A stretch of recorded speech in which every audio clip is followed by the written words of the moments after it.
Assalamualaikum warahmatullahi wabarakatuh. Kelihatannya masih puasa ya. Assalamualaikum warahmatullahi wabarakatuh. Alhamdulillah, alhamdulillahi haqqa hamdi wa syukru lillahi haqqa syukri. Asyhadu an la ilaha illallah wa asyhadu anna Muhammadan abduhu wa rasuluh. Allahumma salli wa sallim wa barik ala Muhammad wa ala alihi wa ashabihi wa mawalah, amma ba'd. Yang sama-sama kita hormati Ketua Pimpinan Daerah Muhammadiyah Jombang, yang dalam hal ini diwakili oleh Ustadz Ali Said, yang juga orang Lamongan ya, sesepuh Muhammadiyah Jambu, ada Ustadz Ashadi, lalu kemudian ini senior saya ada Ustadz Kholis, lalu Pak Ketua Cabang Jambu Pak Kus Nadi, Ibu-ibu Ketua PDA, Ibu Ketua PDA Jombang yang hadir pada malam hari ini, pimpinan cabang Aisyah Jombang, Aisyah Jambu ya, yang saya cintai, saya banggakan, jajaran pimpinan cabang Muhammadiyah Aisyah Jambu, jajaran pimpinan ranting Muhammadiyah Aisyah Jambu, dan jajaran Urtum yang hadir pada hari ini, anak-anak muda yang luar biasa, yang tadi sebagiannya dapat hadiah ya, dan keluarga besar Muhammadiyah Aisyah yang hadir pada hari ini, yang semuanya mudah-mudahan dimuliakan oleh Allah Subhanahu wa Ta'ala. Pertama, atas nama pimpinan wilayah Muhammadiyah Jawa Timur, saya ingin mengucapkan selamat dan sukses untuk kegiatan musyawarah cabang yang ke berapa Bapak Ibu? Yang ke-12 okay. Dan ini adalah musab yang pertama untuk pimpinan daerah Muhammadiyah Jombang yang ada di lingkungan PDM Jombang. Kami di wilayah Jawa Timur Bapak Ibu, dari 38 Kapkot itu sudah 32 yang musda,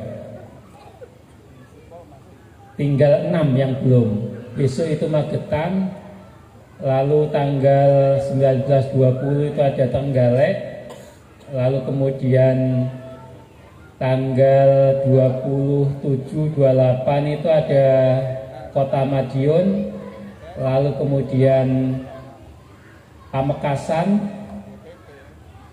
terus Sumeneb, dan kemudian Nganjuk. Jadi kami hanya tinggal 6 musda. Nah, setelah itu sudah selesai. Dan Muhammadiyah itu Bapak Ibu, kalau kita lihat, Muhammadiyah itu dikenal sebagai organisasi yang teratur, organisasi yang sangat tertib. Setelah muktamar lalu kemudian apa? Muswil. Kami muswil yang ke-16 di Ponorogo yang sangat rame ya, sangat sukses. Lalu kemudian setelah muswil ada musda, setelah musda ada musab, dan setelah musab segera diiringi dengan musran, musyawarah ranting baik Muhammadiyah maupun Aisyah. Jadi kalau kita lihat Muhammadiyah itu dalam berorganisasi terkenal memang sangat tertib, sangat rapi, sehingga muktamar, muswil, musda, muscab, musran itu selalu enak dinikmati. Tidak pernah ada cerita musyawarah Muhammadiyah itu lalu kemudian ada lempar-lempar kursi, nggak pernah ada ya Bapak Ibu ya, nggak pernah ada. Gontok-gontokan nggak pernah ada. Tapi kalau debat soal ide, gagasan bagaimana membangun Muhammadiyah, bagaimana membangun Aisyah, membesarkan Muhammadiyah, membesarkan Aisyah, selalu ada. Dan karena itu saya menyambut baik permusyawaratan hari ini. Moga-moga nanti bisa melahirkan kepemimpinan Muhammadiyah di cabang spesial Jambu ini, lahir sosok-sosok yang luar biasa, sehingga Muhammadiyah di Jambu ini, ranting Muhammadiyah di Jambu ini semakin hari semakin berkembang. Tadi saya lihat anak-anak kita tampil luar biasa, kita bisa menikmati, dan di sini saya lihat bangunan gedung sekolahnya juga sangat bagus loh Bapak Ibu ya. Kalau dibanding cabang ranting yang ada di luar sini. Karena itu tepuk tangan untuk kita semua Bapak Ibu.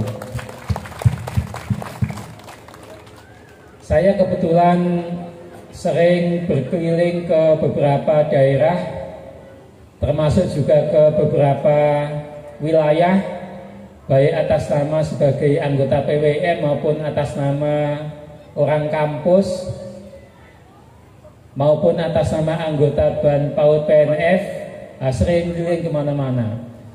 Dan karena itu tahu Muhammadiyah itu tumbuh kembang di mana, yang maju itu agak tahu. Senin depan sampai Kamis, insya Allah saya ke Banjarmasin, lalu kemudian ke Martapura, dan ada beberapa kegiatan selain kegiatan akreditasi. Dan saya selalu sempatkan untuk mampir ke kantor Muhammadiyah baik di wilayah maupun di daerah, baik Muhammadiyah maupun Aisyah. Dan Bapak Ibu, kalau kita perhatikan Muhammadiyah kita itu terus berkembang. Di level dunia Muhammadiyah kita itu sudah punya 27 PCIM PCIA. Namanya itu Pimpinan Cabang Istimewa Muhammadiyah, Pimpinan Cabang Istimewa Aisyah. Salah satu yang pernah PWN kunjungi itu di bulan Oktober kemarin itu ada di Spanyol. Jadi di sana itu ada PCIM PCIA Spanyol. Kami kebetulan di sana 8 hari, melihat dari dekat bagaimana kejayaan Islam pada masa lalu itu luar biasa, dan sekarang ini kejayaan Islam itu dinikmati oleh pemerintah kerajaan Madrid, Spanyol, yang mayoritas itu beragama Katolik. Jadi peninggalan Islam yang luar biasa selama 8 abad. Jadi Islam itu Bapak Ibu berkuasa di Andalusia. Andalusia itu Spanyol ya. Itu selama 8 abad, kurang lebih 800 tahun. Nah, salah satu kota yang sangat bersejarah itu namanya Cordoba. Bapak Ibu kenal ya nama itu ya? Kenal gitu aja supaya cepat urusan kita ya. Namanya Cordoba. Nah, di Cordoba itu ada masjid namanya Masjid Cordoba. Masjid Cordoba itu masjid terbesar pada masanya. Terbesar kedua maksudnya ya, setelah Masjidil Haram. Pada masa kejayaan Islam pada abad 8, 9, 10 itu Masjid Cordoba itu bisa menampung jamaah itu kurang lebih 80.000 jamaah. Luar biasa saat itu. Nah, sekarang Masjid Cordoba itu diubah fungsinya menjadi gereja. Menjadi gereja. Siapapun yang berkunjung ke masjid itu sekarang ya, itu pasti menangis, menitikkan air mata, mengingat kejayaan Islam pada masa yang lalu. Sekarang kejayaan itu sudah tidak ada, dan fungsi masjid kemudian diubah bangunan dan fungsinya menjadi gereja. Di situ yang tadinya tempat orang sholat berjamaah, tidak ada lagi orang yang sholat berjamaah. Dilarang.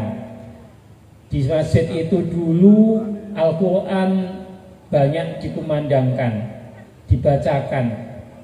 Sekarang tidak ada lagi orang baca Quran di situ. Padahal ornamen Masjid Cordoba itu dinding-dindingnya, atap-atapnya itu penuh dengan tulisan ayat-ayat Al-Quran. Luar biasa. Sekarang nggak boleh.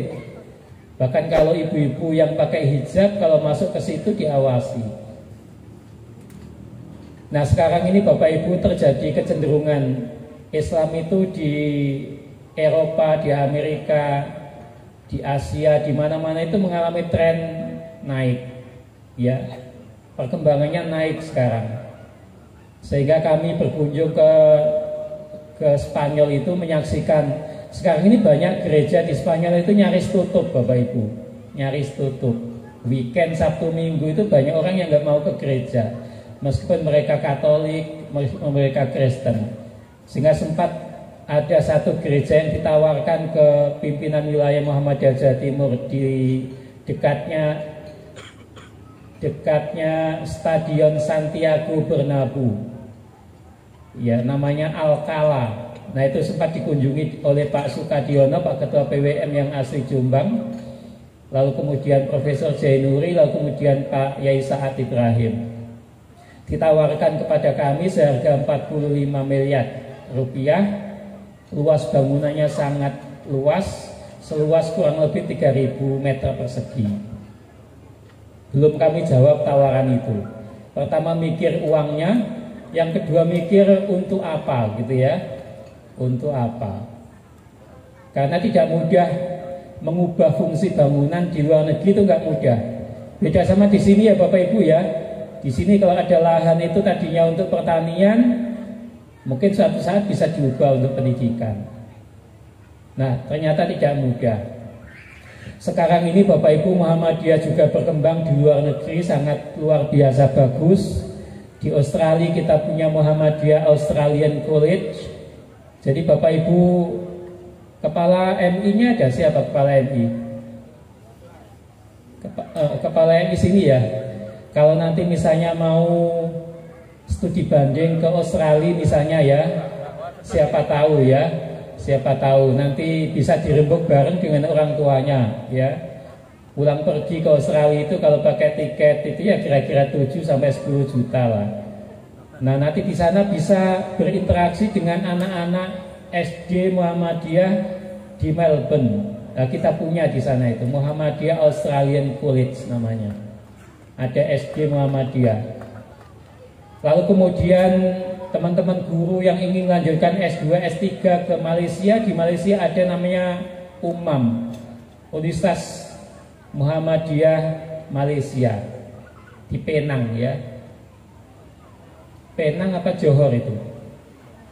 UMAM, Universitas Muhammadiyah Malaysia, hanya untuk S2 dan S3.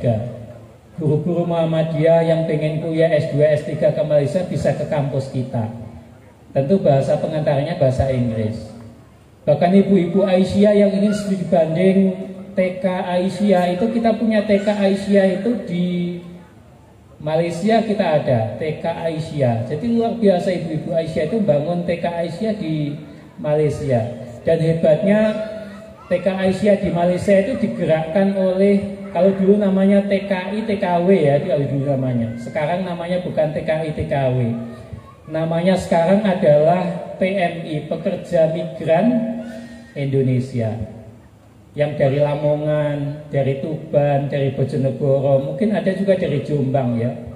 Menjadi pekerja migran yang sudah bertahun-tahun di sana. Dulu dia aktivis Muhammadiyah, aktivis Aisyah di kampung halaman, di Lamongan, di Bojonegoro, di Tuban dan lain-lain itu. Lalu kemudian mereka rindu ingin ada Muhammadiyah Aisyah di Malaysia, mereka buat Muhammadiyah Aisyah di Malaysia.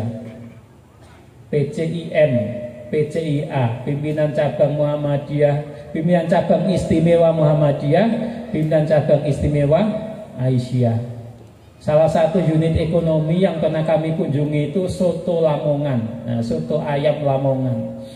Jadi Bapak Ibu, kalau sekarang ini kita mau berkunjung kemana-mana ke luar negeri, itu Muhammadiyah ada di tempat-tempat itu. Kita tidak sendirian berjuang, berdakwah lewat Muhammadiyah. Kami tahu Muhammadiyah di Jombang ini minoritas atau mayoritas Bapak Ibu? Mayoritas ya, minoritas. Tapi soal keunggulan itu tidak lihat mayoritas minoritas. Ayat Al-Qur'annya kam min fi'atin qalilatin ghalabat fi'atan katsiratan biidznillah. Betapa banyak golongan orang yang sedikit tapi mentes. Mentes itu apa? hebat, unggul, itu bisa mengalahkan golongan orang yang banyak, mayoritas, tapi mereka nggak punya keunggulan, nggak mentes tadi itu. Itu kan persis ketika Nabi memimpin pasukan perang Badar ya, yang terjadi pada pertengahan bulan Ramadan tahun kedua Hijrah. Itu kan pasukan Nabi hanya 350 Bapak Ibu melawan 1000 pasukan Quraisy. Pasukan Nabi keluar sebagai pemenang. Sayangnya di perang Uhud yang terjadi pada bulan Syawal tahun ketiga Hijrah, pasukan Nabi 1000, lalu kemudian pasukan Quraisy itu lebih dari 3000. Pada akhirnya kemudian pasukan Nabi mengalami kekalahan. Karena apa? Karena tidak taat pada perintah Nabi. Ya, yang tadinya diminta untuk tetap berada di atas bukit, menjaga pasukan dengan memanah itu. Kemudian yang berada di atas bukit itu tergoda untuk berebut harta ghanimah, harta rampasan perang. Lalu kemudian mereka dipukul balik dan kalah dalam perang Uhud. Dalam perang Badar kita sedikit bisa mengalahkan yang banyak. Nah, itu dasarnya. Betapa banyak golongan orang yang sedikit tapi kemudian bisa mengalahkan golongan orang yang banyak, yang mayoritas tadi itu. Karena itu dulu Pak Din Samsudin, Profesor Din Samsudin mengatakan be creative minority. Jadilah kelompok minoritas yang kreatif. Jadilah kelompok minoritas yang kreatif. Saya ingin mengajak Bapak Ibu, kalau saya katakan Islam, Bapak Ibu bilang agamaku gitu ya, sambil gini ya. Kalau saya sebut Muhammadiyah, Bapak Ibu bilang gerakanku gitu ya, sambil begini ya. Oke, kita mulai. Islam yang kompak, Islam yang lagi makan dilepas dulu. Islam agamaku, Muhammadiyah gerakanku, Muhammadiyah ya, kompak kita. Yang penting kompak Bapak Ibu. Jadi Muhammadiyah besar di mana-mana itu di samping kompak, itu selalu kita dibantu oleh orang-orang yang kaya tapi loman, orang-orang yang meskipun tidak kaya tapi pikiran tenaganya dicurahkan untuk Muhammadiyah di mana-mana. Tadi saya terenyuh ketika melihat beberapa yang dipanggil tadi itu mendapat hadiah, dan sumber hadiahnya itu yang menarik. Ditanggung oleh ketua cabang, ditanggung oleh ketua PDM, ditanggung oleh ketua majelis tabligh. Tadi saya nggak diminta jadi nggak nanggung apa-apa tadi saya itu. Kalau diminta saya mau nanggung tadi itu. Atau kalau dikabari Mas Kolis sebelumnya, saya pasti bawa sesuatu untuk siapa gitu ya. Tapi nggak dikasih tahu. Kalau ada surprise begitu, jadi nggak ngasih apa-apa. Itu yang menarik. Jadi di Muhammadiyah itu selalu dihidupi orang-orang yang kaya, orang-orang yang punya ilmu, orang-orang yang punya kesempatan, punya pikiran, semua waktunya diberikan ke Muhammadiyah. Di Muhammadiyah itu kan diajarkan oleh para pendahulu kita Bapak Ibu ya, al-yadul ulya khairun minal yadis sufla. Tangan yang ada di atas itu lebih baik dari tangan yang ada di bawah. Itu sangat mendalam maknanya bagi Muhammadiyah. Karena itu Bapak Ibu lihat, rata-rata kita itu aktivis Muhammadiyah, aktivis Aisyah itu selalu memberi. Wa ma anfaqtum min syai'in fa huwa yukhlifu, kata Allah. Wa huwa khairur raziqin. Dan apa yang engkau infakkan di jalan Allah itu, termasuk melalui Muhammadiyah, melalui Aisyah, maka Allah mengatakan fa huwa yukhlifu.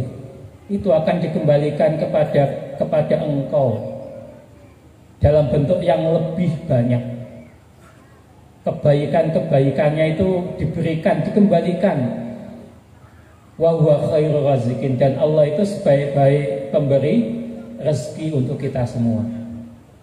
Bapak Ibu, kalau kita amati orang-orang yang rajin memberi itu kan tidak pernah ada yang sengsara hidupnya ya, betul apa enggak? Betul. Iya, yakin saya. Orang-orang yang semangat hidupnya itu nyahnyo. Nyahnyo itu apa bahasa Indonesianya? Nyahnyo itu loman. Sama ya, loman itu ya. Suka memberi itu, dermawan. Tangannya suka di atas itu, hidupnya nggak akan pernah kesulitan. Karena janji Allah begitu, janji Nabi kita ya begitu. Wa ma anfaqtum min syai'in fa huwa yukhlifu wa huwa khairur raziqin.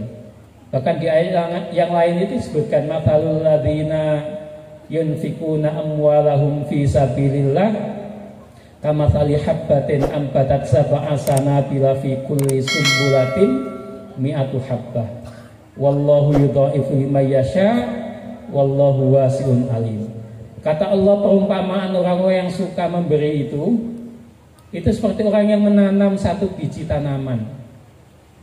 Satu biji tanaman lalu tumbuh menjadi satu batang. Lalu dari satu batang itu beranak pinak menjadi berapa tadi ayat tadi itu? Menjadi 7 batang. Lalu masing-masing batang itu berbuah, masing-masingnya itu 100 biji. Dari 1 menjadi 7, dari 7 menjadi 700. Itu masih ditambah oleh Allah dengan pernyataan wallahu yudha'ifu liman yasha. Dan Allah itu akan memberikan tambahan-tambahan bagi orang-orang yang dikehendaki. Wallahu wasi', dan Allah itu maha luas rezekinya, alim, dan Allah itu maha mengetahui. Kata-kata wasi' itu penting Bapak Ibu. Itu sindiran bagi orang yang punya kesempatan bersedekah tapi tidak mau memberi. Allah mengatakan wallahu wasi', Allah itu maha kaya. Ya. Allah itu maha kaya, sama dengan MBS kita itu namanya apa? Ma'had apa? Al-Mughni ya. Tadi saya sempat nanya Al-Mughni itu siapa? Ternyata tokoh Muhammadiyah yang sangat berjasa untuk Muhammadiyah sini ya, betul ya? Al-Mughni namanya. Mudah-mudahan beliau mendapatkan kemuliaan-kemuliaan di sisi Allah Subhanahu wa taala. Termasuk tokoh-tokoh yang besarkan Muhammadiyah yang sudah kapundhut dulu ya. Nah, Bapak Ibu, Muhammadiyah itu ditolong, dibantu oleh Allah melalui orang-orang yang tadi itu, yang rajin berderma, rajin memberi tadi itu. Kata Nabi para jamaah, Nabi itu mengatakan maluka ma qaddamta itu. Hartamu yang sesungguhnya itu, kata Nabi, adalah harta yang engkau berikan di jalan Allah itu. Itu adalah harta kita. Wa malu warithika ma akharta.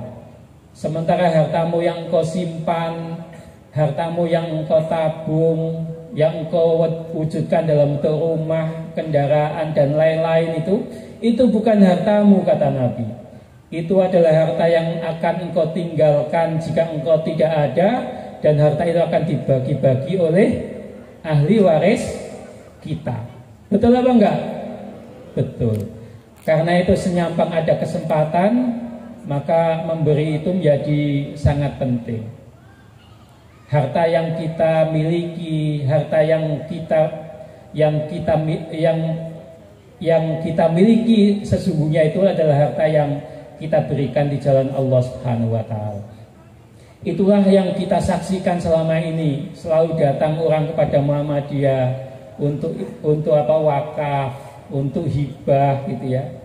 Jum'ah kemarin itu datang namanya Profesor Sugeng yang punya rumah sakit kalau kita ke Surabaya itu sebelah kanan itu ada rumah sakit apa namanya itu ya. Itu datang ke kantor kami di PWM dan saya nerima kemarin itu. Dia mewakafkan tanah di Banyuwangi seluas 3.500 meter persegi dalam bentuk sawah. Ya, sebelumnya beliau wakaf tanah untuk masjid. Selalu begitu. Selalu ada mereka percaya pada Muhammadiyah, pada Aisyah untuk wakaf, hibah dan lain-lain. Itu artinya Muhammadiyah kita luar biasa dipercaya. Ya. Dan itu adalah keunggulan Muhammadiyah yang harus kita jaga. Nah, maka melalui kegiatan ini para jamaah kita semua ya diingatkan supaya menjaga Muhammadiyah kita, menjaga Aisyah kita. Musyawarah itu kadang-kadang ya ada riak-riaknya ya. Ada kompetisinya dikit-dikit tidak apa-apa menurut saya. Itu wajar-wajar saja. Seperti kami di Muswil, di Musda, di Musab, ya selalu ada ya, dinamika itu selalu ada. Tapi jangan sampai dinamika itu kemudian membuat persepsi yang selama ini orang selalu katakan Muhammadiyah itu adem, Muhammadiyah itu apalagi? Kalau bermusyawarah itu sangat elegan, sangat santun gitu ya. Dulu Bapak Ibu ketika datang ke Solo menyaksikan hebatnya Muktamar Muhammadiyah Aisyah yang ke-48 di Solo, itu kan sangat tenang ya, sangat tenang, sangat adem. Lepas itulah kemudian Kompas, Jawa Pos, koran-koran mainstream ya, koran-koran besar itu nulis kalau bangsa ini ingin belajar bermusyawarah, belajarlah ke Muhammadiyah. Untuk belajar santun berdemokrasi, belajarlah ke Muhammadiyah. Luar biasa kesan orang luar terhadap musyawarah-musyawarah di Muhammadiyah. Nah itu yang perlu kita jaga. Marwah kehormatan Muhammadiyah ketika bermusyawarah itu harus dijaga. Menjadi ketua, menjadi sekretaris, menjadi bendahara, wakil ketua, wakil sekretaris atau wakil bendahara, itu kata Pak Haidar Nasir, itu seperti sejengkal dimajukan, seinci ditinggikan. Atau kalau mau dibalik, menjadi pimpinan di Muhammadiyah itu seperti seinci ditinggikan, sejengkal dimajukan. Jadi nggak jauh beda kita sama yang lain itu. Karena itu kalau yang, mohon maaf, kalau yang nggak jadi nyantai saja nggak apa-apa. Temannya banyak, ya kan? Temannya banyak. Calonnya berapa Musab nanti? Pak Ketua, calonnya berapa? 17. Dipilih 9 ya? 7. Oh 7 ya, cuma 7 ya. Mengapa tidak dipilih 13 gitu ya? Kalau dipilih 13 kan hanya buang apa? Hanya buang 4 ya, 4 yang nggak jadi. 7 calonnya 17. Berarti yang 10 kalau nggak jadi itu temannya lebih banyak atau sedikit? Lebih banyak. Jadi kan nggak masalah itu ya. Kami dulu di Muswil itu calonnya 96, yang dipilih 13. Kalau misalnya saya nggak kepilih nyantai saja, teman saya banyak nggak kepilih nggak apa-apa gitu ya. Di Muhammadiyah biasa begitu. Karena tadi itu menjadi pimpinan di Muhammadiyah itu seperti seinci ditinggikan, sejengkal dimajukan. Kepemimpinan di Muhammadiyah itu kepemimpinan yang sifatnya itu kolektif, kolegial. Tidak ada personifikasi lembaga di Muhammadiyah, nggak boleh ada ya. Jadi cabang itu kalau tidak karena saya, nah gitu itu tidak pernah ada di Muhammadiyah itu. Aisyah itu kalau nggak karena saya, nah itu nggak ada di Muhammadiyah Aisyah. Yang benar adalah kolektif, kolegial. Masing-masing anggota pimpinan dengan latar belakang yang berbeda-beda itu memberikan kontribusi kepada Muhammadiyah, memberikan kontribusi pada Aisyah supaya Muhammadiyah Aisyah itu lebih berkemajuan. Karena itu ya penting. Ya saya misalnya ke periode kemarin itu sempat wakil sekretaris, sempat wakil ketua, sekarang sekretaris. Biasa-biasa saja, jadi nggak ada yang aneh-aneh gitu, nggak ada. Nah itu kelebihan Muhammadiyah kita. Diganti ya nggak apa-apa, ya masuk kembali ya kita nikmati. Dipilih alhamdulillah, nggak dipilih juga alhamdulillah, nggak apa-apa. Masing-masing kita tetap bisa berkontribusi untuk Muhammadiyah, untuk Aisyah. Dan karena itu maka musyawarah Muhammadiyah itu terkenal adem, santun, damai, terhormat, bermartabat. Coba Bapak Ibu baca beberapa pemberitaan setelah muktamar itu luar biasa, itu pengakuan luar biasa. Kalau ingin bermusyawarah, belajarlah ke Muhammadiyah. Kalau ingin berdemokrasi, belajarlah kesantunan berdemokrasi di Muhammadiyah. Dan itu menjadi tantangan kita, menjadi challenge kita untuk kita jaga. Supaya apa? Supaya musyawarah Muhammadiyah itu santun, bermartabat, terhormat. Tidak ada rame-rame, tidak ada kasak kusuk itu ya. Dan itu yang buat orang hormat sekali ke Muhammadiyah kita. Kita ini sekarang ada di tahun-tahun politik Bapak Ibu ya. 2023 itu tahun-tahun politik. Tahun depan sudah pemilu ya. Bulan Februari tanggal berapa Bapak Ibu? Tanggal 14 nggih, 14 sudah pemilu. Harus dijaga bareng-bareng supaya tidak ada suasana yang apa? Yang panas ya. Nyantai saja, kita nikmati saja musyawarah-musyawarah yang ada di Muhammadiyah. Nah, bagian kedua Bapak Ibu, karena ini ada juga selipan acara halal bihalal, saya ingin tanya Bapak Ibu yang sudah nonton film Buya Hamka siapa? Belum ya? Mungkin nanti setelah musab Pak Kusnadi diajak nonton film Buya Hamka ya. Diajak nonton. Film Buya Hamka itu bagus Bapak Ibu.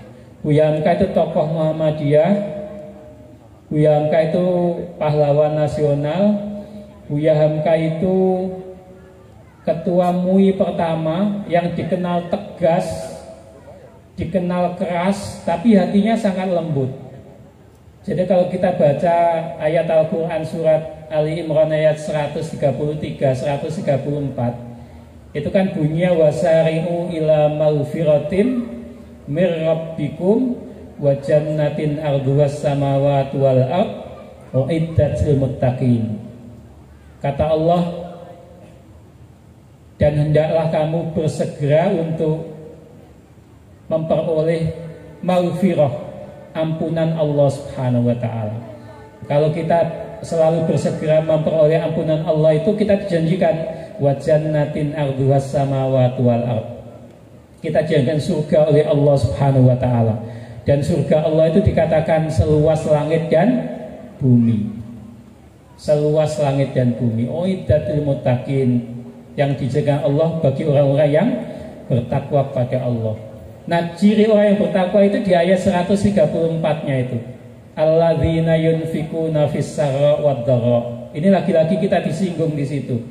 Siapakah orang-orang yang dijanjikan surga oleh Allah itu? Yang pertama adalah orang yang suka berderma, suka memberi, baik dikala ia sedang senang hatinya maupun ia sedang susah, baik dikala rezekinya sedang lancar maupun rezekinya sedang sempit. Berderma itu kebiasaan, suka memberi, nyahnyo hidupnya, ya suka memberi. Yang kedua itu wal kadhiminal ghaidha, orang yang mampu menahan marah. Nah, di hari halal bihalal seperti ini Bapak Ibu, kita diajarkan oleh ayat tadi itu, kalau ada orang yang bersalah pada kita, kalau ada orang yang pernah menyakiti kita, itu perintah Al-Quran itu al-kadhiminal ghaidha, hendaklah kita menahan marah. Menahan marah itu supaya marah kita itu tidak diekspresikan, diwujudkan dalam bentuk ungkapan-ungkapan yang tidak menyenangkan. Saya baru ketika kasus meledak, ada oknum BRIN, peneliti BRIN yang mengancam bunuh warga Muhammadiyah. Ternyata asli Jombang ya, asli Jombang atau orang di luar ya, orang di luar lalu tinggal di Jombang ya.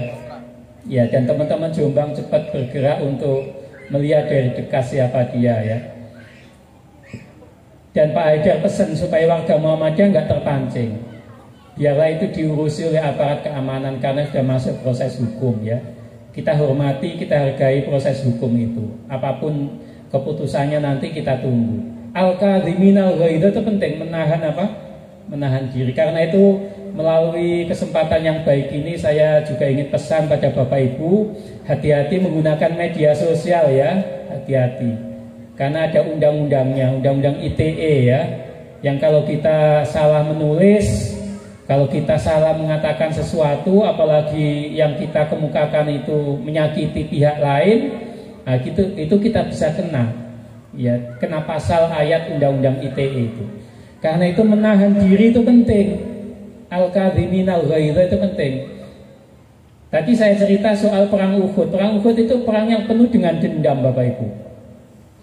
banyak orang-orang tokoh-tokoh penting dari kalangan kafir Quraisy itu mati pada saat perang Badar itu. Lalu kemudian mereka anak-anaknya itu punya dendam, ya, dendam kusumat pada pasukan Muslim, pasukan Nabi. Dan ketika mereka bisa mengalahkan pasukan Nabi dalam perang Uhud itu yang terjadi pada bulan Syawal tahun ketiga Hijrah itu, ada salah satu paman Nabi namanya Hamzah bin Abdul Muthalib. Itu juga kena tombak, meninggal, kemudian dadanya dibedah oleh yang namanya Hindun. Hindun itu kebetulan bapaknya itu meninggal pada saat perang Badar. Yang membunuh itu Hamzah, paman Nabi itu. Karena itu muncul dendam dari Hindun dan suaminya, ya. Suami Hindun itu Abu Sufyan. Suami Hindun itu. Dan lalu kemudian dada Hamzah itu dibedah, lalu kemudian diambil jantungnya, dikunyah-kunyah. Kalau dalam bahasa sekarang ini dimutilasi, ya. Dimutilasi. Nabi melihat itu sangat sedih. Lalu Nabi mengatakan di pinggir jenazah Hamzah itu, Nabi mengatakan, kalau nanti ada peperangan lagi, saya akan balas jenazah paman Hamzah syahid yang mati dalam keadaan syahid itu dengan 70 nyawa mereka, begitu. Itu sumpah Nabi. Lalu kemudian Nabi diingatkan oleh Allah, turun firman Allah dalam Al-Quran surat An-Nahl ayat 126. Nanti Bapak Ibu baca surat itu, ya. Suratnya berbunyi, ayatnya berbunyi, wa in aqabtum fa'aqibu bimithli ma uqibtum bih wa la in sabartum lahuwa khairul lis-sabirin. Kata Allah, dan jika kamu ingin membalas dendam, maka fa'aqibu bimithli ma uqibtum bih, maka balaslah dengan balasan yang setimpal, kata Allah. Satu nyawa dibalas dengan satu nyawa. Jangan bersumpah satu nyawa dibalas 70 nyawa. Seperti tadi itu Nabi kan sumpah itu, ya, akan aku balas dengan 70 nyawa mereka. Lalu Nabi diingatkan oleh Allah, wa in aqabtum fa'aqibu bimithli ma uqibtum bi. Dan di ujung ayat itu yang menarik, wala in sabartum lahuwa khairul lisabirin. Akan tetapi kalau kamu bersabar, maka itu adalah lebih baik bagi orang-orang yang mau bersabar. Itu artinya kalau kita disakiti orang, Bapak Ibu, maka wal kadhiminal ghaidha itu penting, menahan apa? Marah. Bahkan Nabi kan bersabda, ya laisyadid bisur'ati walakinnasyadid alladzi yamliku nafsahu intal ghadab. Tidaklah disebut orang yang kuat itu orang yang berani lalu kemudian tengkar lalu menang. Itu bukan orang yang kuat, kata Nabi. Orang yang kuat, kata Nabi, itu adalah allazi yamliku nafsahu intal ghadab. Orang yang bisa menguasai dirinya tatkala ia sedang marah. Jadi al-kadhiminal ghaidha itu menahan diri untuk tidak marah itu penting. Itu level pertama. Kalau ada orang yang menyakiti kita, maka tahan untuk tidak marah. Level kedua yang lebih bagus itu adalah wal afina anin nas, memaafkan orang yang pernah berbuat salah, pernah menyakiti kita, itu kita maafkan. Lalu level yang paling bagus itu adalah wallahu yuhibbul muhsinin, membalas keburukan-keburukan mereka itu dengan kebaikan-kebaikan kita. Nah, apa kaitan ayat tadi itu dengan film Buya Hamka? Saya kebetulan udah nonton film Buya Hamka itu tanggal 19 April. Nah, berarti menjelang Lebaran itu, ya, menjelang Hari Raya.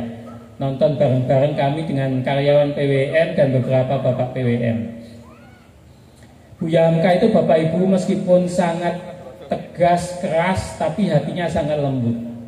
Nanti Bapak Ibu baca buku yang ditulis oleh Irfan Hamka. Irfan Hamka itu salah satu anak Buya Hamka. Nulis buku judulnya Ayah. Ayah titik gitu, ya. Pernah baca buku itu Bapak Ibu? Yang sudah pernah boleh pulang dulu. Buku itu bagus sekali Bapak Ibu. Saya itu jarang bisa menangis, tapi kalau baca buku itu suka mewean ya, suka menangis karena isinya sangat bagus. Salah satu kisah yang menunjukkan Buya Hamka itu pemaaf itu dikisahkan oleh Irfan Hamka itu dalam buku itu, ketika Buya Hamka itu dipenjarakan oleh Soekarno secara tidak adil. Mungkin Bapak Ibu pernah dengar cerita itu ya. Jadi Buya Hamka itu malam-malam diambil paksa oleh aparat keamanan, lalu dijebloskan ke tahanan tanpa proses pengadilan. Dari bulan Januari 1964 hingga bulan Mei 1966. 2 tahun 6 bulan. 2 tahun 6 bulan Hamka itu dipenjarakan secara tidak adil, disiksa luar biasa. Sakit hati Hamka luar biasa. Tanpa proses pengadilan, Buya Hamka dituduh hendak melakukan pembunuhan terhadap presiden. Buya Hamka dituduh melakukan subversi dan tuduhan-tuduhan yang lain yang tidak pernah terbukti. Tapi faktanya Buya Hamka tetap dipenjarakan. Di tengah-tengah Buya Hamka dipenjarakan itu sempat muncul putus asa Buya Hamka. Bahkan sempat dikisahkan itu sempat mau menyilet, menyilet itu bahasa Indonesianya apa? Ya menyilet ya menyilet urat nadi beliau ya. Lalu kemudian Buya Hamka diingatkan oleh ayat fa inna ma'al usri yusra, inna ma'al usri yusra, dalam surat Asy-Syarah Alam Nasrah itu ya. Surat Alam Nasrah itu ayat 5 dan 6. Ayat itu Bapak Ibu kemudian dijadikan oleh Prof. Haidar Nasir, ketua umum kita, itu membangun teologi namanya teologi al-insyirah. Teologi yang mengatakan bahwa di balik atau bersama kesulitan itu selalu ada kemudahan. Bersama kesulitan itu ada kemudahan. Buya Hamka ingat ayat itu. Lalu kemudian Buya Hamka mengatakan, kalau begitu saya harus mencari apa yang bisa saya lakukan selama di penjara itu. Lalu kemudian Buya Hamka menulis. Yang ditulis itu adalah kitab tafsir yang hari ini kita baca itu, kitab tafsir Al-Azhar. Itu kitab tafsir yang ditulis oleh Buya Hamka selama Buya Hamka dipenjarakan oleh pemerintah saat itu. Karena itu Bapak Ibu kalau baca kitab tafsir itu baca kata pengantarnya ya nanti ya. Itu ada kata-kata Buya Hamka yang sangat menyentuh. Beliau mengatakan, kalau bukan karena Soekarno telah memenjarakan saya selama 2 tahun 6 bulan itu, karya ini tidak akan pernah ada. Itu ungkapan yang luar biasa. Karena waktu-waktu saya, kata Buya Hamka, di luar penjara itu pasti habis waktunya untuk mendatangi undangan PCM Jambu, untuk mendatangi undangan PDM Jombang, PCA Jambu, mana lagi gitu, habis waktunya. Karena Buya Hamka itu seorang mubaligh yang luar biasa, ceramahnya sangat bagus, enak didengar. Allah seakan-akan mengatakan, kalau kamu ingin kitab tafsir itu selesai, maka kamu harus dipenjarakan. Itu fa inna ma'al usri yusra, inna ma'al usri yusra. Maka sesungguhnya bersama kesulitan itu ada kemudahan. Sesungguhnya, diulang lagi oleh Allah itu ya, sesungguhnya bersama kesulitan itu ada kemudahan. Karena itu kalau ada kesulitan pada kita, maka penting mencari kira-kira pelajaran apa yang Allah ingin berikan untuk kita semua. Dan lalu kemudian Buya Hamka keluar dari penjara, dan pada suatu hari Buya Hamka itu didatangi oleh utusan Pak Harto saat itu, namanya Suryo namanya. Saya lupa pangkat kepolisian atau militernya ya, tapi namanya Suryo, diutus supaya menghadap Buya Hamka sambil membawa wasiat dari almarhum Pak Karno. Suryo itu mengatakan, sekarang Soekarno sudah meninggal, sudah wafat, dan ada satu wasiat yang ingin saya sampaikan pada Buya Hamka. Wasiat itu dibacakan, bunyinya adalah, kalau nanti saya meninggal dunia, saya ingin supaya Buya Hamka menjadi imam sholat bagi jenazahku. Lalu kemudian Buya Hamka menanyakan, jadi sekarang Pak Karno sudah wafat? Betul Buya. Baik, kalau begitu kita segera datang ke Wisma Yaso. Wisma Yaso itu tempat disemayamkannya jenazah Pak Karno tadi itu. Maka kemudian tanpa berpikir panjang lebar, Buya Hamka kemudian datang ke Wisma Yaso dan kemudian mengambil posisi sebagai imam sholat bagi jenazah Pak Karno. Luar biasa, orang yang telah memenjarakan dia dimaafkan, bukan hanya dimaafkan, tapi Buya Hamka membalas itu dengan kebaikan-kebaikan. Kalau kita lah ya yang disakiti begitu, kira-kira mau nggak Bapak Ibu? Kira-kira ya. Nanti Bapak Ibu baca ya buku judulnya Ayah, itu akan luar biasa. Buya Hamka diprotes oleh sebagian jamaahnya, sebagian pengagumnya. Buya, mengapa kamu mau menyolatkan orang yang telah memenjarakan kamu? Buya, mengapa kamu mau menyolatkan orang yang munafik? Gitu ya, sebagian menyebutkan munafik itu. Lalu kemudian Buya mengatakan, biarlah soal urusan orang itu munafik apa tidak, itu urusan orang itu dengan Allah Subhanahu wa Ta'ala. Tugas kita sesama Muslim adalah kalau dia meninggal, kita wajib untuk merawatnya, memandikan, mengkafani, menyolatkan, mengantar ke tempat peristirahatan terakhir. Itu tanggung jawab kita sebagai umat Islam. Meskipun itu wajib kifayah, itu kan kewajiban kita. Itu yang dikatakan Buya Hamka. Lalu Buya juga mengatakan Soekarno mungkin pernah bersalah, tetapi adakah orang yang tidak pernah berbuat bersalah, kata Buya Hamka. Soekarno pernah berbuat salah, tapi Soekarno juga punya jasa yang luar biasa untuk bangsa ini. Di antara jasanya adalah membangun Istiqlal. Itu kalau tidak karena gambaran Pak Karno nggak akan jadi seindah seperti sekarang itu ya. Membangun Masjid Baitur Rahim di kompleks istana itu kalau tidak karena ukiran tangan Pak Karno, karena Pak Karno itu insinyur ya, itu kan nggak seindah masjid yang kita lihat sekarang ini. Kata Buya Hamka, biarlah itu menjadi amal baik Soekarno di hadapan Allah Subhanahu wa Ta'ala. Jadi kalau hati kita Bapak Ibu ingin membuka pintu maaf bagi orang-orang yang pernah berbuat salah pada kita, itu ingatlah kebaikan-kebaikannya. Ingatlah kebaikan-kebaikannya, maka akan muncul maaf ya. Kita akan mudah memberikan maaf. Yang kedua, kisah kedua. Ini ada 3 kisah, saya ingin singkat-singkat supaya kita cepat selesai. Yang kedua itu nanti Bapak Ibu baca bagaimana hubungan Soekarno dengan Pramudia Anantatur. Pernah dengar nama itu Bapak Ibu ya? Pernah gitu aja Pak, selesai ya. Pernah ya, Pramudia Anantatur. Pramudia itu tulisan-tulisannya itu selalu mengkritik Buya Hamka. Di antara yang dikritik itu adalah karya novel Buya yang sangat terkenal. Mungkin Bapak Ibu sebagian pernah baca, Tenggelamnya Kapal Van der Wijk. Itu oleh Pramudia Anantatur lewat koran-koran yang di bawah binaan dia, ya, koran Harian Rakyat, Harian Bintang Timur. Itu kan koran-koran berafiliasi ke kiri semua ya. Nah, di situ Pramudia itu aktif menulis 1 halaman. Di antara isi tulisannya selalu mengkritik Buya Hamka. Tulisannya dianggap plagiat, novel Tenggelamnya Kapal Van der Wijk dianggap mencontek dan lain-lain. Buya sama sekali nggak pernah membalas itu. Hingga suatu saat PKI jatuh dan orang-orang yang diindikasi dekat dengan PKI itu dibuang, diasingkan maksudnya ya.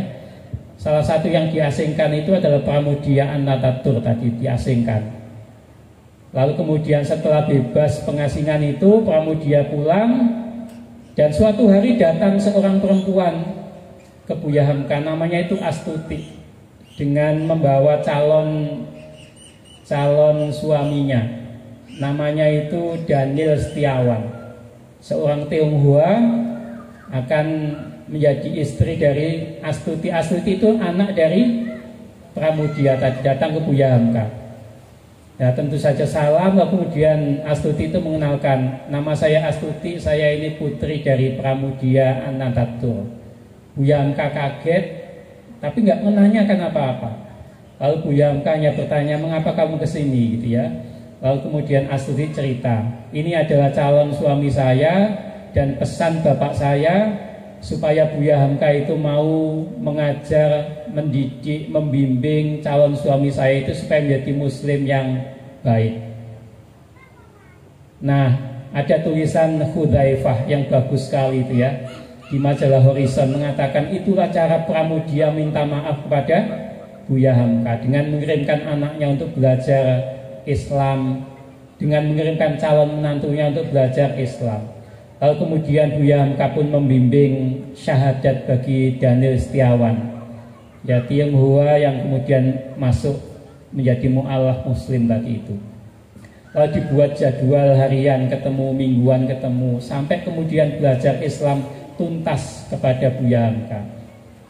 Kata Pramudia, saya ingin menantuku yang non muslim itu menjadi muslim. Ini luar biasa loh Bapak Ibu. Pramudia itu seorang yang liberal, nasionalis, kiri, tapi dia itu nggak rela anaknya itu nikah dengan non muslim, nggak rela dia. Nah, karena itu ini penting, pelajaran ini penting.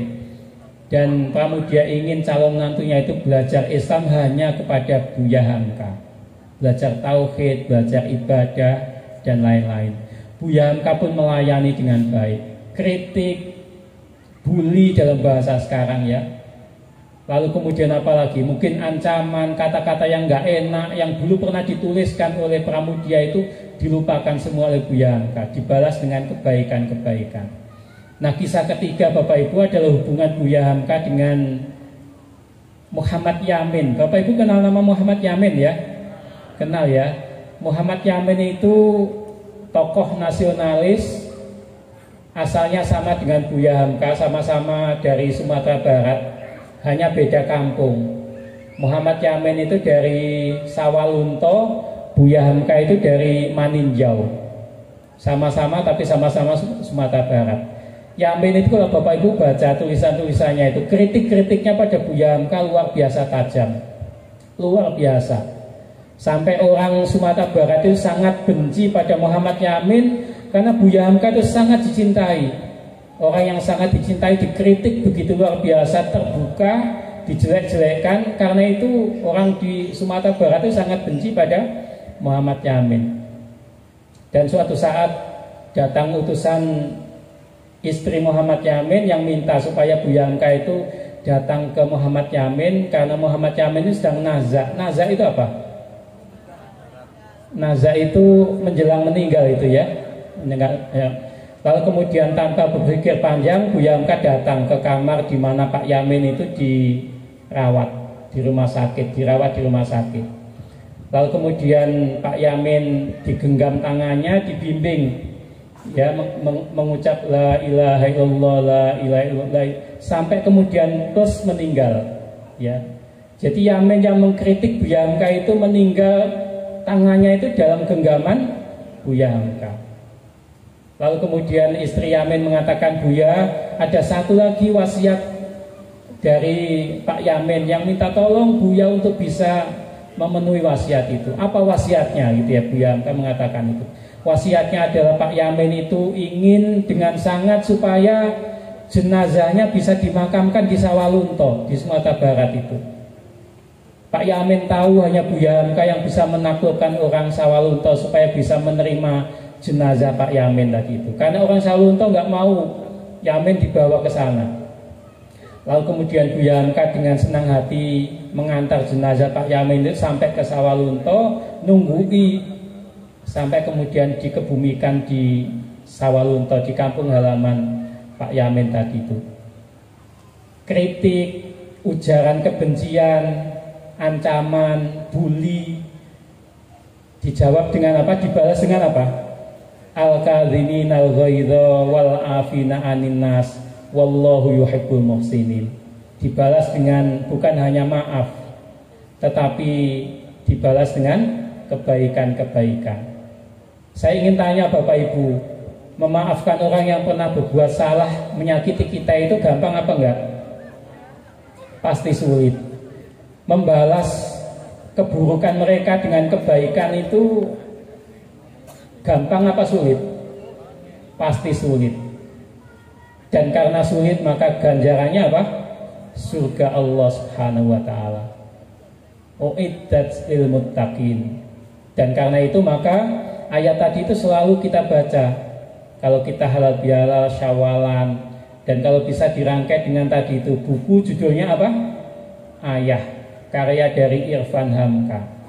Nanti Bapak Ibu silakan menonton film Buya Hamka. Tapi episode 1 itu belum sampai kisah Buya Hamka dipenjarakan, belum sampai. Kelihatannya nanti episode 2, episode 3 nanti akan ada itu ya. Tapi film itu sangat inspiratif dan sangat bagus. Sekarang ini sudah lebih dari 1 juta penontonnya. Memang kalah dengan film Sewu Dino ya. Saya kebetulan pasca Idul Fitri itu Ustadz Kholis diajak sama anak-anak, ayo ya nonton film itu.